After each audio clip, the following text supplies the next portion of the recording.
저는 올해 70인 박복자예요. 칠순을 막 지났어요. 생일은 동네 단골 식당에서 소박하게 치렀죠. 뭐, 건강이면 됐지 하고 마음을 다잡았는데, 그날 장남과 며느리가 깜짝 선물을 내밀더라고요. 다낭 4박 5일 여행권이었어요. 남편은 평소에 말수가 적은 사람이에요. 근데 그날은 제 손을 꼭 잡더니 당신 고생 많았어. 우리도 바다 한번 보자. 그렇게 말하는 거예요. 순간 가슴이 뭉클했죠. 근데 말이에요. 저는 몰랐어요. 비행기에서 벌어질 그 해프닝이 여행을 망쳐버릴 줄을요. 바람이 선선했어요. 아들이 차로 와서 캐리어를 실어줬죠. 손잡이에 딱딱한 감촉이 전해지는데 가슴이 두근두근 하더라고요. 우리 집 강아지 복순이는 현관에서 꼬리를 치다가 제 발등을 맞더니 안방으로 쏙 들어가 버렸어요. 복순아, 엄마 금방 다녀온다. 과자통을 열어두고 문을 닫았죠. 공항은 완전 북적였어요. 단체 티셔츠 입은 학생들. 수레바퀴 소리가 사방에서 굴러다니고 체크인 창구 직원이 여권을 받아들더니 말하더라고요. 두 분 탑승은 확인되셨는데요. 다만 자리가 떨어졌습니다. 네. 떨어졌다고요. 어머님은 33D. 아버님은 35A 참가세요. 같은 구역이긴 한데 두 줄 뒤에요. 나란히는 오늘 현장으로는 어렵습니다. 미리 돈 내고 자리 고르신 분들이 많으셔서요. 탑승 후에 승무원께 여쭤보시면 뒤쪽 빈자리 상황에 따라 도와드릴 수는 있는데 확실하진 않습니다. 남편이 제 등을 토닥였어요. 뭐라도 되겠지. 안 되면 내가 뒤에서 자고 오지 뭐. 저는 같이 앉는 게 그리 큰 소원인가 싶으면서도 고개를 끄덕였죠. 제 자리는 33D. 통로 쪽이었어요. 옆자리 33위에는 혼자 여행 온 듯한 젊은 여자가 앉아 있었어요. 검은 모자를 눌러쓰고 작은 이어폰을 꽂고 핸드폰만 보고 있었죠. 저는 비닐 쌓인 담요를 꺼내 무릎에 올리고 허리 쿠션을 끼웠어요. 뒤쪽 창가 35호에 앉은 남편과 눈이 마주쳤죠. 남편이 손을 흔들더라고요. 그래. 예의 바르게 한번 부탁해보자. 마음을 먹고 고개를 돌렸어요.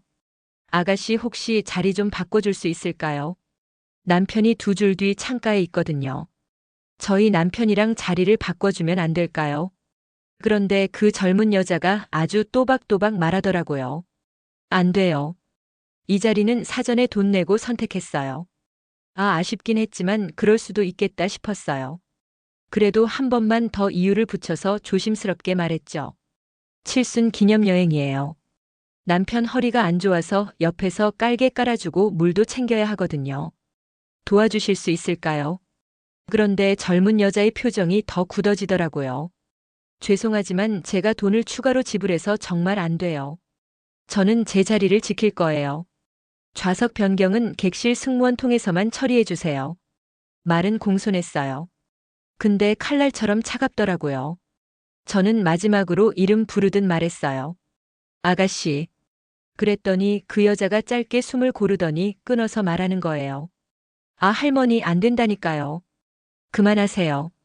더 설득하지 마세요. 지금 저한테 감정 노동 시키시는 거예요. 이 대화는 여기서 끝낼게요. 그 말이 제 귀에 단단히 박혔어요. 나는 그냥 부탁을 했을 뿐인데 상대는 부담으로 느꼈구나. 손이 차가워졌어요. 심장도 서늘해졌죠. 어색한 분위기를 풀고 싶었는지 제 입에서 엉겁결에 다른 말이 나왔어요. 우리 집 강아지 복순이를 아침에 목욕시키고 며느리한테 맡겨놨어요. 그 덕에 마음이 좀 놓이네요. 그런데 젊은 여자가 고개를 기울여 저를 보더니 단호하게 말하더라고요. 강아지를 키우세요. 저는 동물 털 알레르기 있어요. 그리고는 호출 버튼을 눌렀어요. 파란 스카프 맨 승무원이 다가왔죠. 무엇을 도와드릴까요? 젊은 여자가 빠르게 말했어요. 저는 반려동물 털 알레르기가 있어요. 이 승객분이 개를 키운다고 하셔서요. 옷이나 짐에 털이 묻어 있을 수 있잖아요. 제 건강에 영향 있어요. 가능하면 이분 자리 이동 처리해 주세요. 그 순간 목이 바짝 말랐어요. 저는 강아지를 데려오지도 않았어요. 옷도 깨끗하게 세탁해서 입었고 캐리어도 먼지 떼는 테이프로 꼼꼼하게 훑었는데 알레르기라는 말은 규칙처럼 들렸어요. 내가 민폐를 끼치는 사람인가? 그런 생각이 스쳤죠. 그냥 남편 옆에 앉고 싶다고 말했을 뿐인데 가슴이 답답했어요. 승무원이 우리를 번갈아 보며 고개를 끄덕이더니 제게 남편과 같이 앉고 싶냐고 확인했어요. 저는 그렇다고 했죠. 탑승이 끝나면 뒤쪽 빈자리부터 확인하겠습니다. 가능하면 두 분을 나란히 모시겠습니다. 그 잠시가 정말 길었어요. 안전 안내 영상이 흘렀고 승무원들이 좌석 뒤를 확인했죠. 옆자리 젊은 여자는 이어폰을 끼고 눈을 감았어요. 저는 말문이 막혔어요. 내가 너무 집요했나? 부탁을 3번이나 했으니 그럴 수도 있겠다. 그래도 남편 허리가 떠올랐어요. 비행이 길면 중간중간 일어나서 스트레칭도 시켜야 하고 물도 건네야 하는데 2줄 뒤면 통로에서 서성이다 눈치만 보게 될 것 같았거든요. 엔진 소리가 커지고 비행기가 활주로를 달리더니 하늘로 떴어요. 도시 불빛이 멀어졌죠. 10여 분이 지나서 승무원이 돌아왔어요. 뒤쪽 41열에 나란히 빈자리가 있습니다. 남편분 자리와 함께 이동을 도와드리겠습니다. 감사합니다. 자리에서 일어나며 매정한 옆자리 여자를 향해 고개를 살짝 숙였어요. 근데 젊은 여자는 눈길도 주지 않더라고요. 입술이 굳은 선처럼 보였어요. 오늘은 여기까지 하자. 마음이 그렇게 말했죠. 다낭은 아름다웠어요. 밤바다를 걸었고 호이 안에서는 강에 등불이 가득 떠 있었죠. 작은 배에서 사람들이 소원을 빌었어요. 근데 저는 불빛을 보다가 자꾸 손등을 내려다보게 되더라고요. 아침에 복순이를 쓰다듬던 그 손이었거든요. 비행기 안 그 장면이 다시 치밀어 올랐어요. 거절하겠어요. 더 설득하지 마세요. 감정 노동이에요. 이 대화는 여기서 끝낼게요. 가슴 한켠이 싸늘했어요. 서운함이 소금처럼 남았죠. 분노도 서서히 올라왔어요. 내가 그렇게 큰 무례를 했나? 아니면 세상이 너무 야박해진 건가? 남편이 제 눈을 살피더니 말했어요. 여보 잊자. 사람마다 자기 규칙이 있는 거야. 당신도 당신 규칙을 지키지 않아. 저는 말했죠. 내가 부탁을 너무 많이 한 것 같아. 남편이 말했어요. 당신이 뒤에서 와서 손만 잡아줘도 괜찮았어. 요즘은 돈을 더 내고 자리를 고르는 사람이 많대. 돈으로 편안과 시간을 사는 거지. 말은 맞았어요. 그런데 마음 한쪽은 쓰렸죠. 돈과 예의 사이의 거리. 원칙과 정 사이의 간극. 그 사이에서 제 발이 헛디뎠던 거예요. 돌아오는 비행기는 며느리가 미리 나란히 자리를 바꿔뒀더라고요. 그 말을 듣자 눈가가 뜨거워졌어요. 처음부터 우리가 알아서 했어야 했구나. 집에 돌아오니 복순이가 제 허리를 뱅뱅 돌며 짧게 짖었어요. 꼬리가 바람을 일으켰죠. 저는 그 아이를 안았어요. 따뜻한 체온이 팔에 스며들었어요. 며칠 뒤 아들이 와서 사진을 정리해줬어요. 저는 말했죠. 요즘 젊은 사람들은 거절을 참 잘하더라. 아들이 말했어요.